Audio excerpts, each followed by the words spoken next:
Graça e paz, meus irmãos. Que bom estarmos juntos mais uma vez, nesta manhã de domingo, para estudarmos a palavra de Deus, estudarmos o nosso símbolo de fé, o credo, que nós estamos estudando domingo após domingo. Já estamos indo hoje para a segunda aula do credo. Então, nesse momento, nós iremos orar, pedindo a bênção de Deus sobre os nossos estudos, pedindo que o Senhor esteja abençoando tudo que iremos refletir nesta manhã, para a glória do seu nome e para a edificação de sua igreja. Que o Senhor traga consolação, exortação e edificação para o seu povo. Precisamos orar, porque todo exercício de estudo bíblico, teológico, deve ser antecedido pela oração. Todas as vezes que nós vamos pensar, refletir sobre Deus e suas obras, devemos estar em uma atitude humilde, sincera e submissa, humilhada diante do Senhor. Que a nossa inteligência, o nosso raciocínio estejam prostrados diante de Deus em adoração.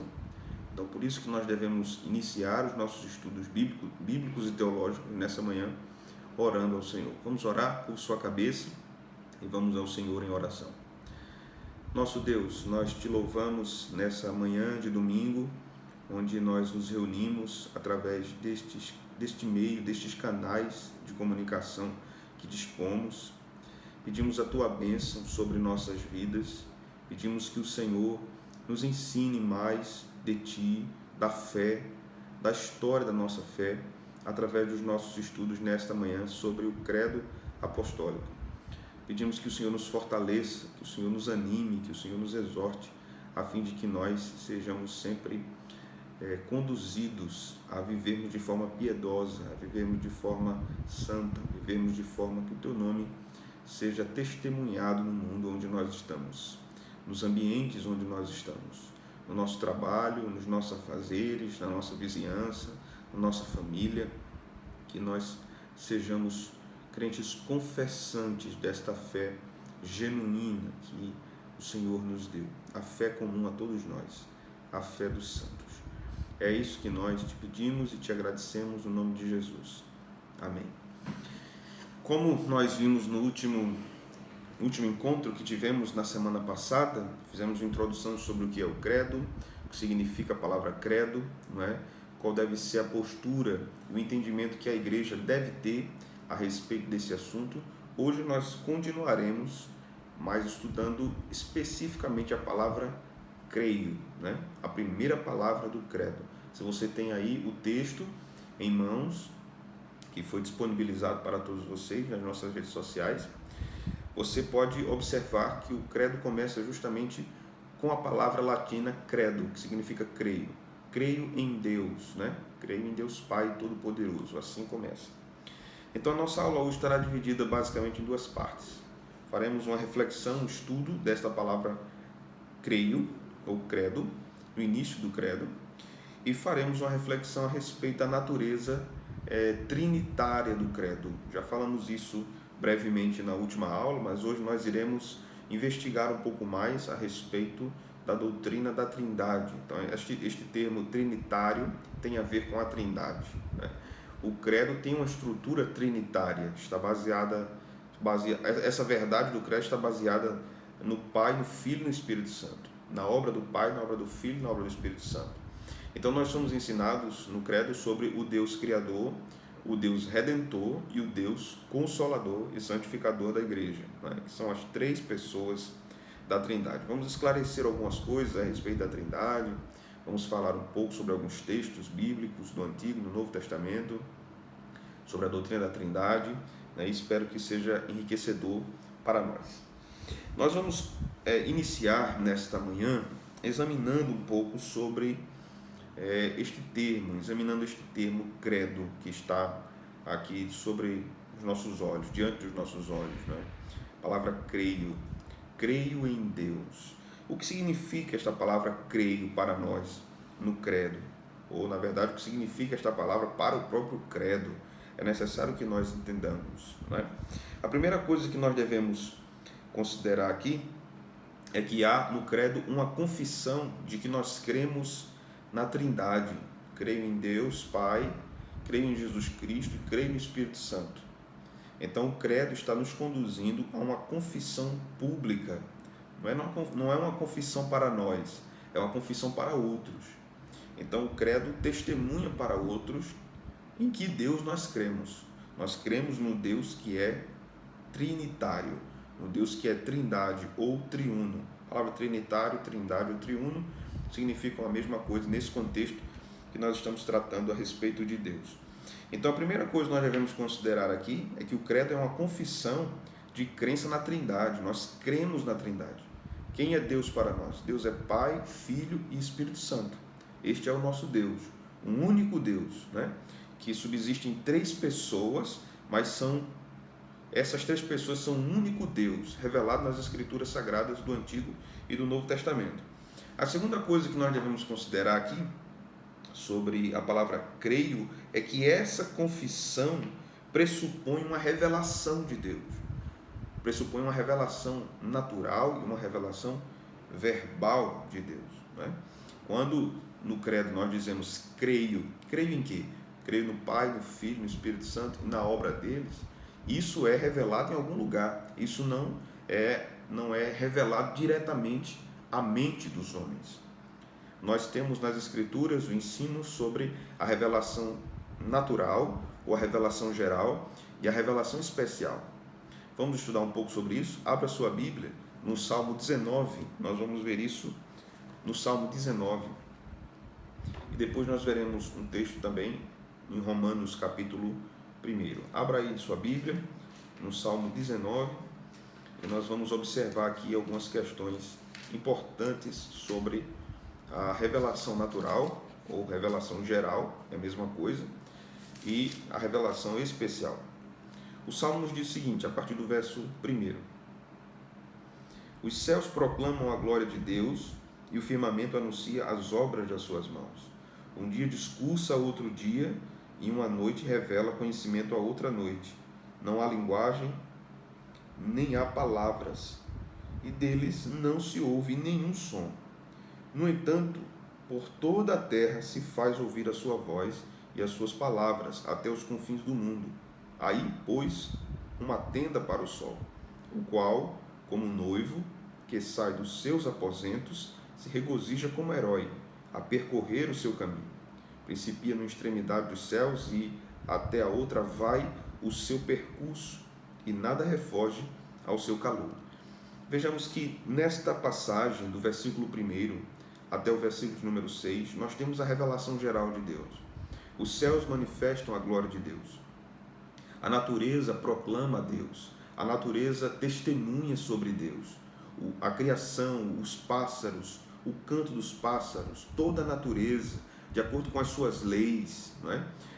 Isso testemunha a existência de Deus, testemunha a realidade de Deus, porque nada disso podia existir e podia funcionar tão organizadamente se não tivesse uma mente inteligente por trás de tudo isso, se não tivesse um design inteligente por trás de tudo isso. Então a criação, com toda a sua complexidade, seja no reino animal, seja no reino natural das plantas, seja nos oceanos, né? Revela a Deus, revela a glória de Deus. É isso que o Salmo está falando. Mas nós devemos compreender também algo importante sobre isso. Essa revelação acontece desde que o mundo foi criado, desde que o mundo é mundo, desde que Adão foi feito e Eva. Sendo que no Éden, antes da queda, eles tinham plena consciência de que esta revelação natural apontava para o Criador. E quem era o Criador? Porque Adão tinha uma relação com Deus. Adão foi criado por Deus. Mas no Éden não havia só revelação natural. No Éden também havia revelação especial. Deus falava com Adão. Deus deu mandamentos a Adão, quando disse para ele não comer da árvore do jardim. Deus disse para Adão cultivar o jardim, proteger o jardim. Deus disse para Adão multiplicar-se, governar a terra. Deus deu mandamentos a Adão, e nós chamamos isso também em teologia de mandatos, né? Mandatos da criação, mandato social e mandato cultural. Então nós observamos que existem duas formas de Deus se revelar. A forma natural, na natureza ou na criação, esse é um termo melhor, uma revelação de Deus na criação, e uma revelação especial, que é através da fala de Deus. através da revelação verbal, quando Deus traz orientações ao seu povo, não é? Então, o Salmo 19, do verso 1 até o verso número 6, nos fala da revelação geral. Mas perceba que esta revelação não diz quem é o Deus do seu povo, quem é o Deus que governa todo o mundo, quem é o Deus da igreja. Apenas diz que Deus existe, que os céus manifestam a glória de Deus. Isso quer dizer que a revelação geral não pode ser compreendida pelo homem caído, pelo homem afastado de Deus, sem a revelação especial. É necessário que haja revelação especial. E hoje a revelação especial está em nossas mãos, como a Escritura Sagrada. O que Deus disse para o seu povo está na Escritura Sagrada. Por isso que ela deve ser ensinada, pregada, vivida pelo povo. É a revelação especial que rege a forma que nós cantamos, que rege a forma que nós oramos, que rege a forma que nós pregamos, né? Rege a forma que nós vivemos, ou devemos viver. Então, do versículo 7 em diante, desse Salmo 19, nós iremos ler aqui: a lei do Senhor é perfeita e restaura a alma. O testemunho do Senhor é fiel e dá sabedoria aos simples. Os preceitos do Senhor são retos e alegram o coração. O mandamento do Senhor é puro e ilumina os olhos. O temor do Senhor é límpido e permanece para sempre. Os juízos do Senhor são verdadeiros e todos igualmente justos. Veja o versículo 10. São mais desejáveis do que ouro, mais do que muito ouro depurado, e são mais doces do que o mel destilados favos. Além disso, por eles se admoesta o teu servo em os guardar a grande recompensa. Quem há que possa discernir as próprias faltas? Absolve-me das que me são ocultas. Também da soberba guarda o teu servo, que ela não me domine. Então serei irrepreensível e ficarei livre de grande transgressão. As palavras dos meus lábios e o meditar do meu coração sejam agradáveis na tua presença, Senhor, rocha minha e redentor meu. Então veja que aqui a revelação especial, onde há orientações da fala de Deus para o seu povo. A revelação especial, repito, para nós hoje está registrada na palavra de Deus. Aqui é o registro da revelação especial de Deus, as Escrituras Sagradas. Então o credo, quando nos diz creio, ele só pode crer nessa verdade a respeito da Trindade, do Pai Criador, do Filho Salvador e do Espírito Santo Santificador e Consolador, por causa da revelação especial. Porque pela revelação geral, o homem caído não pode compreender nem saber quem é esse Deus, porque o seu pecado o impede desse conhecimento. Vamos ver um outro texto? Está em Romanos, capítulo 1, Epístola de Paulo aos Romanos, capítulo 1, é um texto clássico, quando nós tratamos também sobre a questão da revelação geral, não é? Nós lemos aqui o versículo 18 do capítulo 1 em diante, diz o seguinte: a ira de Deus se revela do céu com toda a impiedade e perversão dos homens que detêm a verdade pela injustiça. Porquanto o que de Deus se pode conhecer é manifesto entre eles, porque Deus lhes manifestou. Porque os atributos invisíveis de Deus, assim como o seu eterno poder, como também a sua própria divindade, claramente se reconhecem desde o princípio do mundo, sendo percebidos por meio das coisas que foram criadas. Tais homens são, por isso, indesculpáveis. Porquanto, tendo conhecimento de Deus, não glorificaram como Deus, nem lhe deram graças, antes se tornaram nulos em seus próprios raciocínios, obscurecendo-se-lhes o coração insensato, inculcando-se por sábios, tornaram-se loucos. Veja que o texto de Paulo vai nos dizer que a ira de Deus se manifesta dos céus. O texto de Paulo vai nos dizer que Deus é conhecido por aqueles que não são crentes, conhecido através da revelação geral, porque ela testemunha sobre Deus, mas essa não é uma revelação que possa salvar o homem caído. Somente a revelação especial faz isso. A revelação geral não pode fazê-lo. Então, no versículo 20, o texto nos diz: porque os atributos invisíveis de Deus, assim como o seu eterno poder, como a sua própria divindade, claramente se reconhecem desde o princípio do mundo, sendo percebidos por meio das coisas que foram criadas. Então Paulo está dizendo que a criação testemunha a respeito de Deus.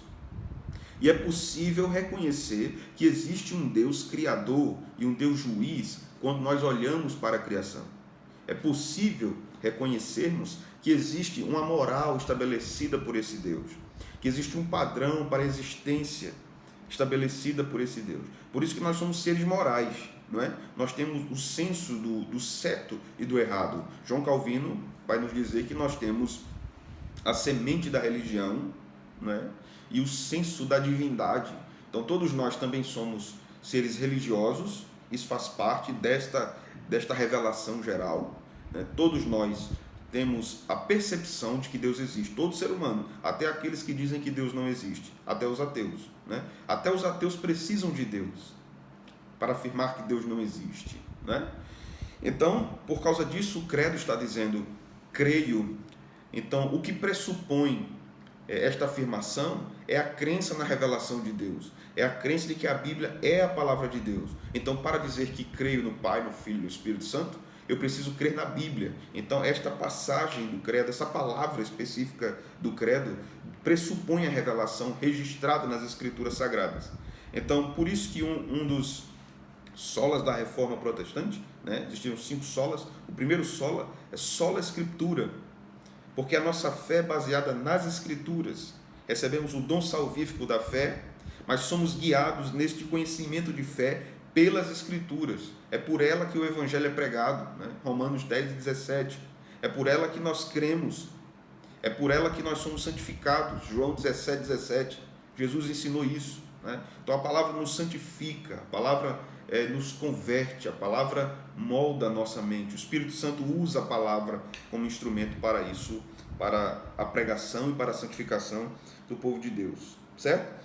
Então essas são algumas considerações. Existem ainda algumas outras que nós devemos considerar aqui. Que o credo, quando diz creio, né, ele confessa um relacionamento de Deus com o homem.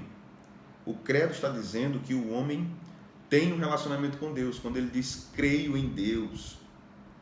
Então existe um relacionamento filial aí, um relacionamento entre pai e filhos. Nós somos filhos adotivos.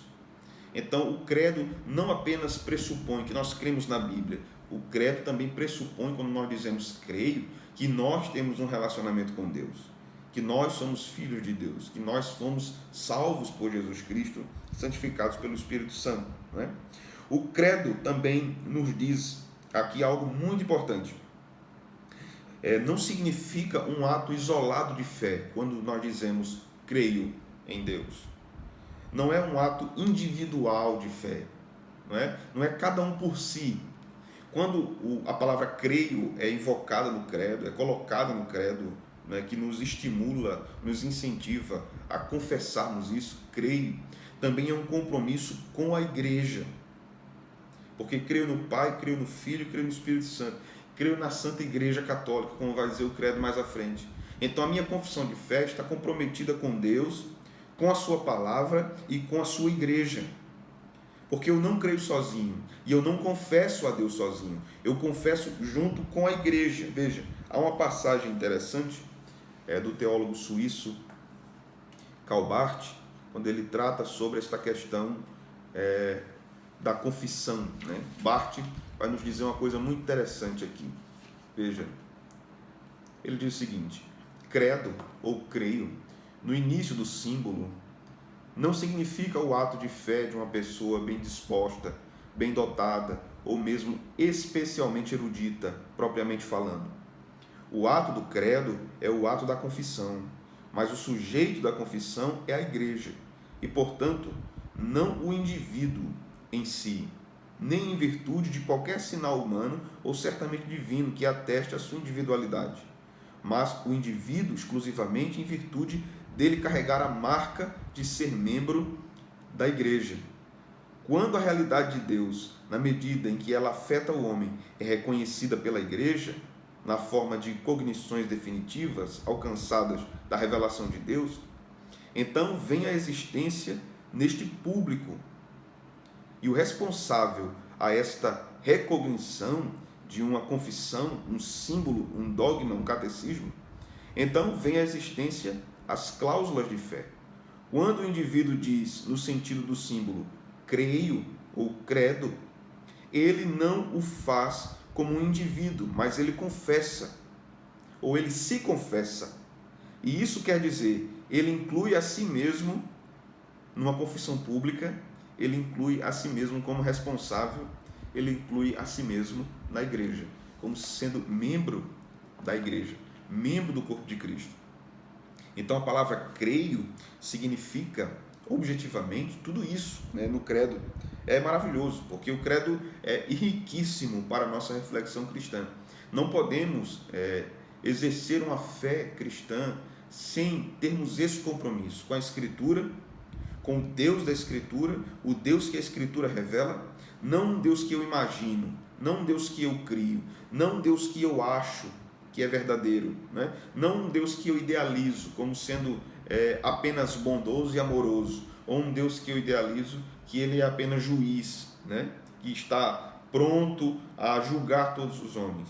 Essas são caricaturas, né? Não são o que a Bíblia realmente fala completamente sobre Deus. Deus é juiz, de fato, ele julga os erros dos homens, mas Deus é salvador, Deus é amor, Deus é bondade. E isso é revelado nas Escrituras. Então, para que tenhamos uma ideia, ou melhor, que tenhamos uma apreensão correta da doutrina sobre Deus, é preciso ir para as Escrituras. Não há nenhuma outra fonte confiável para aprendermos sobre Deus, senão as Escrituras sagradas, judaico-cristãs. A Bíblia é a revelação de Deus para nós. É através dela que nós conheceremos quem é o verdadeiro Deus, o Criador e o Salvador dos homens. Devemos considerar aqui também que a palavra creio nos ensina sobre a importância da confessionalidade da igreja. Toda igreja e todo cristão é confessional. O que é confessar? O que é ser confessional? É ter um compromisso doutrinário. Todos nós temos. Alguns têm um compromisso doutrinário à parte da Escritura, que não são fundamentados pela Escritura, mas são produto do seu coração, da sua imaginação e da sua mente, do seu pecado. Outros são comprometidos doutrinariamente com o que a Escritura diz. E quando nós estamos falando de doutrina, estamos falando do dogma, nós não estamos falando apenas nas elaborações dos teólogos, nos livros dos teólogos. Nós estamos falando da doutrina da Escritura. Doutrina é ensino, o que a Escritura ensina para todos nós. Então haverá grande impacto sobre nós, né? E haverão muitos desdobramentos sobre a nossa vida, a nossa compreensão da doutrina. Quando nós compreendemos a respeito de Deus, a respeito da triunidade de Deus, a respeito da economia dessa trindade, o que faz o Pai, o que faz o Filho, o que faz o Espírito, com respeito a nós, com respeito à igreja, e como nós devemos responder isso, como nós devemos viver para a glória deste ser todo-poderoso, triuno, que é o Deus revelado nas Escrituras. Haverão grandes implicações para tudo na nossa vida, seja a nossa família, os nossos negócios, o nosso emprego, os nossos estudos, tudo na nossa vida, a nossa espiritualidade, tudo será afetado pela forma que nós compreendemos Deus. Se nós compreendermos a doutrina de Deus de forma errada, e não bíblica, não escriturística, a nossa vida estará andando de forma errada. Tudo será afetado. Deus é o ponto de partida. Deus é a gênese. Deus é o alfa, não apenas da criação, mas de toda a ordem estabelecida na nossa própria vida. Então, quando Deus está em nossa vida, quando Deus é a gênese da nossa vida espiritual, Ele ilumina as nossas trevas, Ele ordena as nossas trevas. O Espírito que pairava sobre a face das águas, paira sobre as nossas trevas e traz luz, traz ordem, santifica a casa. Quando Deus habita em nós, quando nós o temos como nosso Salvador, quando nós o confessamos como nosso Deus. Não é? Então consideremos aqui também que o credo, ou a palavra creio, também aponta para nós a respeito do compromisso que nós temos com a obra missionária. Sim, com missões. O credo tem a ver com missões. Porque o credo, quando eu digo creio, eu não estou dizendo para mim, não é um reconhecimento da minha fé para mim mesmo. Quando eu digo creio em Deus, Pai, creio em Jesus Cristo, creio no Espírito Santo, eu estou dizendo para o mundo que não tem fé. para um mundo que não conhece Deus, para um mundo que não foi salvo, para um mundo que é ensurdecido pelo seu pecado e que precisa ter os seus ouvidos destapados pela pregação do Evangelho. Precisam ouvir a voz do Senhor dizendo: Efatá, abre-te, para escutar a verdade. Conhecendo a verdade, serão libertos pela verdade. Jesus nos ensina isso. Se o Filho de Deus liberta os homens do pecado, então eles verdadeiramente serão livres. Então o credo é uma proclamação missionária, é uma fundamentação teológica e bíblica para a própria obra missionária. É nesse Deus que nós cremos, no Deus que se revelou nas Escrituras, no Deus que nos deu a Ele mesmo através de seu Filho, morrendo por nós na cruz para nos salvar. E as Escrituras que falam isso. No Deus que revela que nós somos pecadores, que julga o pecado dos homens. E a única forma de ser salvo disso é através de Jesus. Por isso que o credo é trinitário. Mostra Deus criando, Deus salvando e Deus santificando os homens. Então, dadas essas questões aqui, nós iremos considerar mais um texto sagrado com respeito da importância doutrinária deste termo crer, quando nós falamos que cremos em Deus. Eu queria que você abrisse comigo em Atos capítulo 2, versículo 42.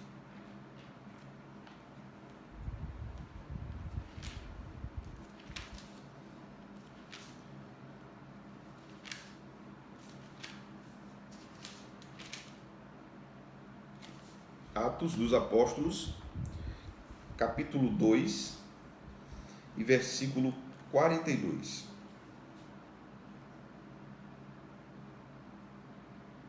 Diz o seguinte: e perseveravam na doutrina dos apóstolos, na comunhão, no partir do pão e nas orações. Em cada alma havia temor, e muitos prodígios e sinais eram feitos por intermédio dos apóstolos. Todos os que creram estavam juntos e tinham tudo em comum. Não é? E aqui nós conhecemos o restante da passagem, que diz que eles vendiam suas propriedades, depositavam aos pés dos apóstolos para socorrer os mais necessitados. O que nós vamos trabalhar aqui nessa ocasião é o versículo 42, que nos diz que a igreja perseverava na comunhão, perseverava nas orações, perseverava nas refeições comunitárias. Mas perceba que antes desta perseverança, desta constância, desta luta em permanecer em comunhão, em permanecer nesses momentos tão agradáveis de partilhamento de comida, a igreja comia junto ali, né, as suas refeições e nas orações. Antes de tudo isso, antes de perseverar em tudo isso, a igreja persevera na doutrina. Porque é a doutrina que vem primeiro.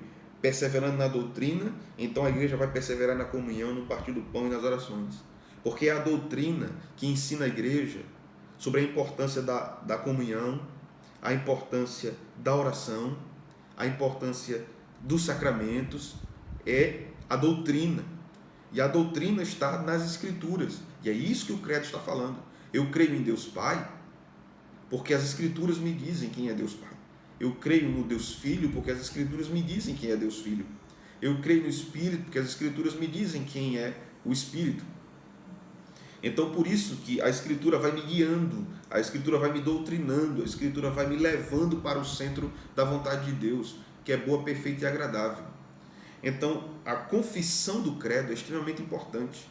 Extremamente importante. Por isso que eu disse na última aula que nós devemos desfazer todo preconceito contra este símbolo de fé da igreja, contra este documento. Isto é um documento da igreja. Isto são verdades contidas na própria Escritura Sagrada para o nosso crescimento, para a nossa edificação. Não tem nada no credo que não esteja nas Escrituras. Está nas Escrituras. Nós vamos, em todas as aulas, estudar um pedacinho do credo para irmos compreendendo essas verdades que estão contidas nas Escrituras Sagradas, né? Então, a importância aqui da própria obra missionária refletir a respeito dessas verdades. Nenhum missionário pode ser missionário se ele não está preocupado com as verdades de Deus. Ele não vai para um campo para negociar a mensagem. Ele não vai para falar o que está no seu coração, para o coração do povo. Ele vai falar o que Deus disse. Ele vai aplicar as verdades de Deus àquela realidade cultural, temporal, histórica. O missionário está ali para ser um proclamador, um profeta de Deus, anunciando as verdades de Deus àquele povo, amando aquele povo, como Jesus fez, cuidando daquele povo nas suas necessidades básicas também, como Jesus nos ensinou a fazer, porque Jesus fez isso e a igreja primitiva também fazia. Mas nada disso, nem a necessidade básica física do povo é mais importante do que a necessidade espiritual.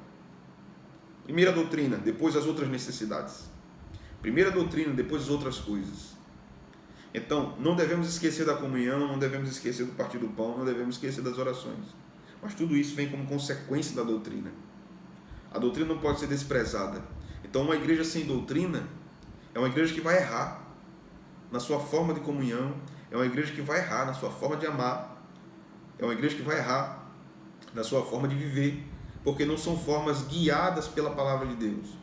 É a doutrina que faz isso, que guia o povo pela vontade de Deus. Então, essa primeira parte sendo exposta, né, nos fala da importância da nossa confessionalidade. Todo cristão tem uma confissão, seja ela certa ou ela errada. Alguns podem até dizer, mas eu não preciso de uma confissão como essa, escrita. A minha confissão está no meu coração. Exatamente, todos têm confissões de fé. Umas são escritas e outras não, mas como já disse um teólogo da igreja contemporânea, todos têm uma confissão de fé. A questão é que a confissão de fé que está escrita, nós podemos examinar.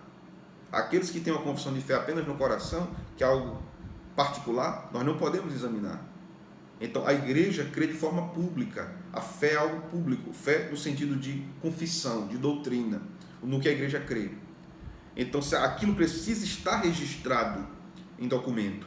O credo é um desses documentos. Existem várias confissões da igreja, né? Como eu falei na última aula. A confissão de Augsburgo, as confissões presbiterianas de Westminster, né? Confissão de Westminster e os catecismos de Westminster, maior e breve. A confissão ou a declaração de Savoy, que é a primeira confissão de fé congregacional, uma confissão reformada. A confissão batista de Londres, a nossa confissão de fé congregacional brasileira, não é? Que a Aliança de Igrejas Congregacionais do Brasil adota. Então, as igrejas têm confissões de fé e esses documentos escritos são importantes para que o seu povo, para que o nosso povo saiba no que crê, no que as Escrituras dizem a respeito da nossa fé, do nosso conhecimento a respeito de Deus. Ok? Dito isso, nós vamos dar continuidade à segunda parte agora da nossa aula, e vamos tratar um pouco sobre a doutrina da Trindade, que é o fundamento do credo. O credo está fundamentado nessa doutrina, ou melhor, toda a teologia cristã está fundamentada na Trindade. Toda a elaboração teológica do cristianismo está fundamentada na Trindade. Sem a Trindade, nós não temos cristianismo.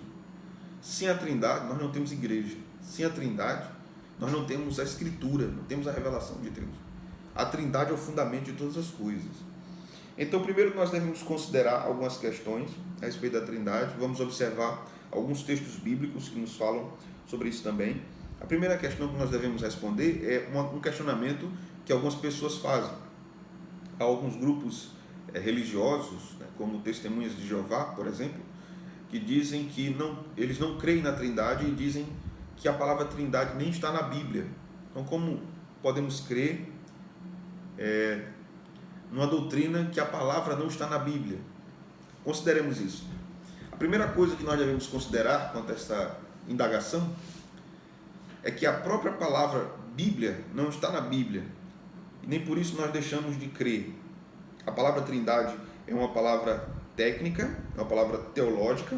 Esta palavra não se encontra nas Escrituras, mas foi um teólogo chamado Tertuliano, no final do segundo século da era cristã, que deu esse designativo, e isso pertence à igreja e foi adotado no Concílio de Nicéia em 325 depois de Cristo. Então, não é porque a igreja reconhece ou denomina este nome para a doutrina da Trindade que não estava na Bíblia. Pelo contrário, a igreja chega a essa conclusão e articula essa doutrina, pensa, reflete, escreve credos sobre essa doutrina, porque ela está nas Escrituras. Então, à medida que as heresias iam acontecendo na igreja, surgindo na igreja, desde o primeiro século, a igreja ia refinando sua crença. A partir do segundo século, depois da morte dos apóstolos, nós vamos ver a igreja intensificando ainda mais o seu pensamento teológico para dar resposta a essas questões contrárias às Escrituras, para dar resposta a livros falsos que estavam surgindo e se dizia que eram livros apostólicos ou eram livros divinamente inspirados. Então a igreja precisava saber no que ela cria, precisava conhecer a doutrina, porque naquele período havia muita perseguição e muitos crentes estavam morrendo. Então era preciso que os crentes soubessem qual era a verdade a respeito de Deus, para que não estivessem morrendo por uma mentira. Por isso eles eram testemunhas, mártires da igreja cristã. Eles estavam prontos a testemunhar até a morte, a testemunhar com respeito à verdade, não com respeito à mentira. Por isso que é importante nós termos conhecimento da sã doutrina. Vamos ler alguns textos bíblicos para refletirmos um pouco sobre a questão da Trindade. Vamos ler em Gênesis capítulo 1, Gênesis capítulo 1, versículo 1 até o versículo de número 3.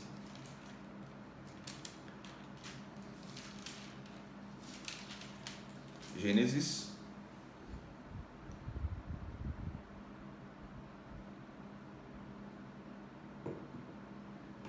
capítulo 1, do versículo 1 ao versículo 3. O texto nos diz: no princípio criou Deus os céus e a terra porém estava sem forma e vazia, havia trevas sobre a face do abismo, e o Espírito de Deus pairava sobre as águas. Disse Deus: haja luz, e houve luz. Aqui é o início da revelação verbal registrada, o livro do Gênesis. Este capítulo nos mostra como Deus criou todas as coisas, como Deus criou o mundo, criou os homens. Esse texto nos mostra que aqui nós temos Deus Criador, nós temos o Espírito pairando sobre a face das águas, e nós temos a palavra de Deus trazendo o mundo à existência. E nós temos o Espírito aqui presente para ordenar esse mundo que veio à existência. Então, esse texto nos mostra a presença da Trindade. O Deus Trino está trabalhando aqui. Obviamente, os judeus, os hebreus, não tinham clara percepção sobre isso, porque no Antigo Testamento nós estávamos ainda numa fase de progressão da revelação. A revelação era crescente. Deus não se revelou de forma completa num momento só. Isso foi progressivo até chegarmos em Jesus. Então nós vamos ver um outro texto que tem relação com este texto aqui de Gênesis, para vermos que o Espírito Santo e Cristo estavam aqui junto com o Pai, e que nós temos três pessoas no ato da criação, na obra da criação. Vamos abrir em Jó, capítulo 33, do livro de Jó, no versículo de número 4. Jó 33, versículo número 4.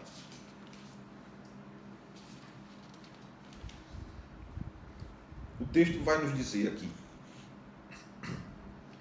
o Espírito de Deus me fez, e o sopro do Todo-Poderoso me dá vida. O Espírito de Deus me fez. Então, o Espírito Santo é o Espírito Criador também. O Espírito Santo que estava pairando sobre a face das águas, o Espírito de Elohim, não é? É o Espírito que fez o homem, que fez todos os homens. Então, o Espírito Santo também está presente na obra da criação. Vejamos um outro texto que está em João, capítulo 1 de João, versículo 1.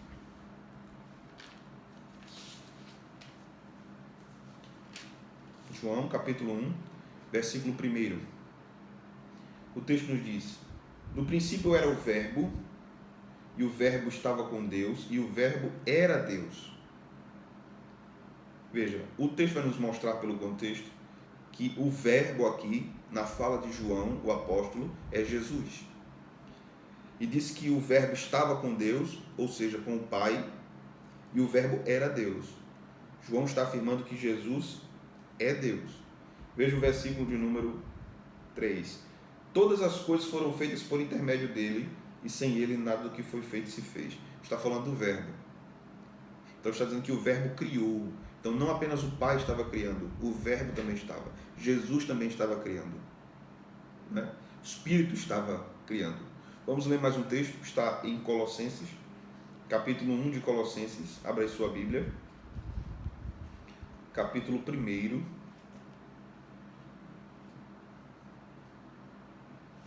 de Colossenses. Vamos ler o versículo de número 16. O texto aqui, o contexto está falando de Jesus, da supremacia de Jesus sobre a criação, sobre a redenção. Então, o versículo 16 vai nos dizer: pois nele foram criadas todas as coisas, nos céus e sobre a terra, as visíveis e as invisíveis, sejam tronos, soberanias, principados, potestades, tudo foi criado por meio dele e para ele.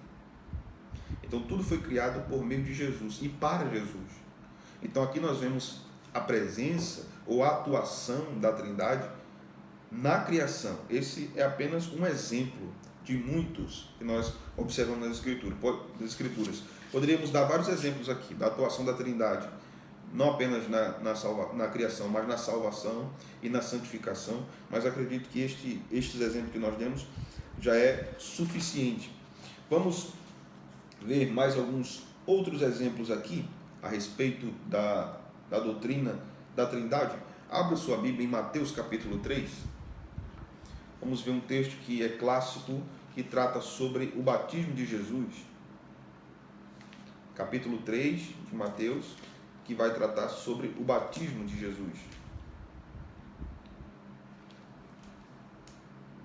Versículo 13. Vamos ler do 13 até o 17. Por este tempo, dirigiu-se Jesus da Galileia para o Jordão, a fim de que João batizasse. Ele, porém, dissuadia, dizendo: eu é que preciso ser batizado por ti, e tu vens a mim? Mas Jesus lhe respondeu: deixa por enquanto, porque assim nos convém cumprir toda a justiça. Então ele o admitiu. Batizado Jesus, saiu logo da água, e eis que se abriram os céus, e viu o Espírito de Deus descendo como pomba, vindo sobre ele. E eis uma voz do céu que dizia: este é o meu Filho amado, em quem me comprazo. Então aqui nós temos a pessoa do Pai, a pessoa do Filho e a pessoa do Espírito Santo. Então nós não devemos confundir as pessoas. O Pai não é o Filho, o Filho não é o Pai. O Pai é o Pai, o Filho é o Filho e o Espírito é o Espírito. Aqui nós podemos ver isso nesse texto. Então quem morre na cruz é o Filho, não é o Pai e não é o Espírito. Quem está conosco hoje, com a igreja, é o Espírito Santo. A presença do Pai e do Filho estão conosco através do Espírito Santo. Mas são pessoas distintas. Por serem três pessoas que são um único Deus, não há nada que um faça que o outro não saiba. Não há nenhum lugar em que uma das pessoas esteja que o outro não esteja, porque eles são o único Deus. Mas existem funções na Trindade que são diferentes. Nós chamamos isso de Trindade econômica, porque trata sobre a administração da obra de salvação. Então, por exemplo, como eu disse, não temos o Pai morrendo na cruz, mas o Filho morre na cruz. Não é o Pai que se torna homem, mas o Filho que se torna homem. Então nós temos ações diferentes para a administração da obra da salvação. Na teologia cristã, nós chamamos isso de as operações da Trindade para a salvação.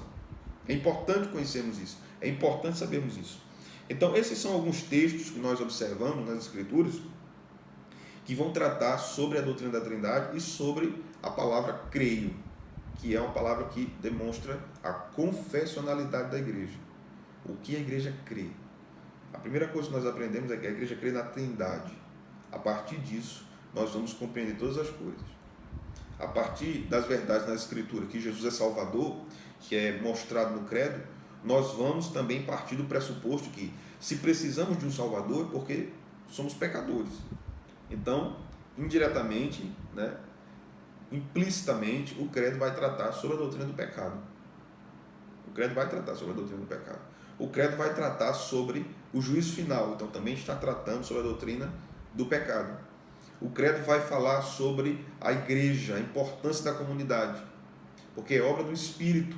A igreja católica espalhada pelo mundo todo, ou a igreja universal, né? É melhor usar a igreja católica, né, do que a igreja universal. Está espalhada pelo mundo todo. Então são ações de Deus, do Deus Trino, Pai, Filho e Espírito Santo. Vamos a algumas aplicações aqui para a nossa instrução, para nosso crescimento espiritual. A doutrina da Trindade é de fundamental importância para a igreja, porque nós observamos nessa doutrina que Deus não é solitário, que Deus subsiste em 3 pessoas, o Pai, o Filho e o Espírito Santo. Então Deus vive em comunidade, desde toda a eternidade. Então nós não fomos criados para vivermos em isolamento de outras pessoas. Por isso que nesse momento que nós estamos vivendo, de pandemia, nós entramos muitas vezes em colapso com as nossas emoções, porque nós precisamos ver pessoas, precisamos estar com pessoas. Perceba como nós sentimos falta de um abraço, como nós sentimos falta de entes queridos, de parentes que nós não podemos ver, porque nós fomos criados seres comunitários. Por isso que a igreja é importante para nós. Estarmos em comunhão, estarmos juntos, estarmos adorando ao Senhor juntos, ou fazendo qualquer outra coisa juntos, louvando ao Senhor nas nossas ações, nos nossos trabalhos. Isso é a comunhão. Então nós precisamos da igreja. Todo aquele que é servo de Deus, filho de Deus, é parte da igreja. Não tem como não ser. Então não existem cristãos sozinhos. Todo cristão está na igreja de Deus. Todo cristão precisa de uma igreja local para congregar, para ali frutificar, para ser pastoreado, para dizer junto com todo aquele povo da sua congregação: creio, confesso no Pai, o Filho e o Espírito Santo, testemunho a respeito do Pai, do Filho e do Espírito Santo. Então nós precisamos da igreja. A igreja é uma bênção de Deus para nós. Uma outra coisa que nós devemos considerar aqui, podemos fazer uma aplicação em relação à família. A família. Nós temos 3 pessoas na Trindade que têm funções diferentes, que são da mesma essência e têm os mesmos atributos, mas são pessoas diferentes. Numa casa, a posição de um pai é diferente da posição de uma mãe. Ele é colocado como cabeça, como líder, mas isso não torna a esposa inferior, não torna ela escrava do seu marido ou da sua família. A posição, a economia da família é baseada na Trindade. O filho não é menor do que o pai, porque ele morre na cruz. Mas aquilo foi uma atribuição para o filho, aceita pelo filho em pacto, o pacto da redenção, para o desenvolvimento da administração dessa obra de redenção. Então, o filho ocupa um lugar distinto do pai na obra da redenção, mas isso não faz o filho menor do que o pai. Então, em casa, a esposa deve ser tratada com dignidade, com honra e com amor. Assim, a esposa deve tratar o marido com dignidade, com honra e com amor. Os filhos devem amar, os pais devem amar os filhos e não irritá-los, para a glória do nome do Senhor, para que Deus seja glorificado, e o nome de Deus seja invocado não apenas por palavras, mas por ações dentro da casa. Então Deus nos deu uma família, porque Deus vive de forma familiar, Deus subsiste de forma familiar, o Pai, o Filho e o Espírito Santo. Então que nós possamos guardar isso no nosso coração, aplicar a nossa vida, que sejamos melhores crentes, melhores pais, as irmãs sejam melhores mães, sejamos melhores filhos, sejamos melhores patrões, melhores funcionários, para a glória de Deus, confessando que nós cremos neste Deus Todo-Poderoso, Sábio e Salvador. Que Deus nos abençoe, irmãos. No próximo domingo nós estaremos de volta. Um abraço, até mais.